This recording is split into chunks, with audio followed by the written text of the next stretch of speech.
The other thing that's big is the opioid deal, this crisis, this epidemic we're in the midst of. And it's not just here, but it's all over the country.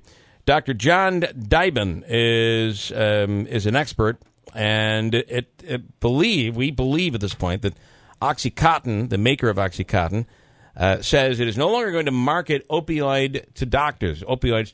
Now, that we know. Is that going to make any difference? Dr. John Dyben on the line right now. Will that make a difference? Well, I think eventually in the long run, one of the things is stopping false information and giving medical professionals correct information is going to be helpful.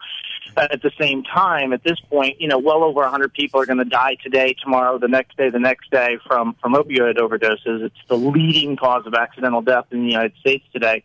So it's kind of like they've been handing middle schoolers gasoline and matches for the past 20 years, and now they're saying, oh, you know what?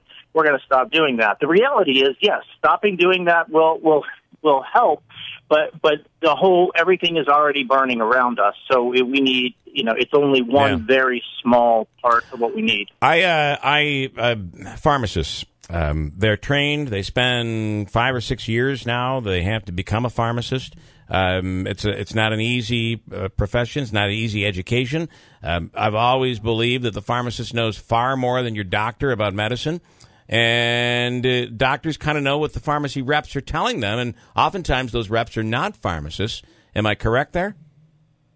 Absolutely. They're not medical professionals at all very often. And even when there are those, one of the things that Purdue did is it wasn't without the help of, people who were just business people as well as people who were scientists who, were part of perpetrating really a fraud. So when these people go in and they say to the docs, hey, look, we've got research that indicates that this isn't addictive, they know that the research is bogus.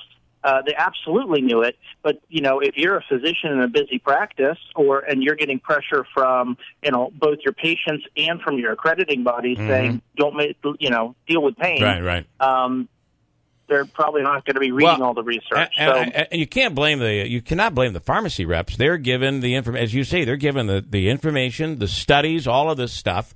It's then being passed on to the doctors, and the doctors are saying, well, the study says, all the research is showing that this is not addictive. This is going to help your pain. But then it goes one step further.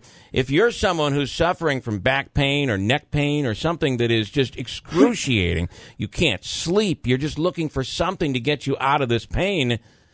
I think if you put all of these conditions together, that's where we are right now. You got it. There's a perfect storm. There's more than enough responsibility to go around. And right now, you're figuring out who's to blame, except for where there was, direct fraud, which there certainly was. Right. It's really about figuring out how do we solve this problem. That's what we need to focus on. I've heard something. I don't know if this is true. Do doctors get a percentage or an incentive for prescribing certain medications? And well, I guess that's the first part. Yeah, that was actually true. It's now highly illegal. All across the United States, that receiving kickbacks would be illegal. But it was, when there were lots of ways around it that pharmaceutical companies, would especially perpetrate in the early 90s and late 90s and early 2000s. A lot of cracking down has happened. So it is something that would be definitely illegal. All right.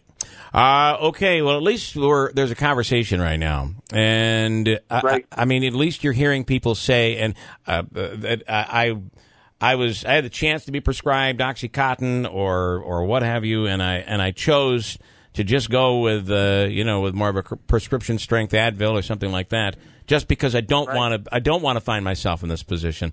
Because this has no boundaries. This is not a poor wealth. It's not a minority issue. This is affecting everyone in the country in some way, whether it's a family member or a friend. It's really quite tragic. That's exactly right on. All right, Doc. Thanks for taking the time, Dr. John Dyben. Thank you so much. We appreciate it.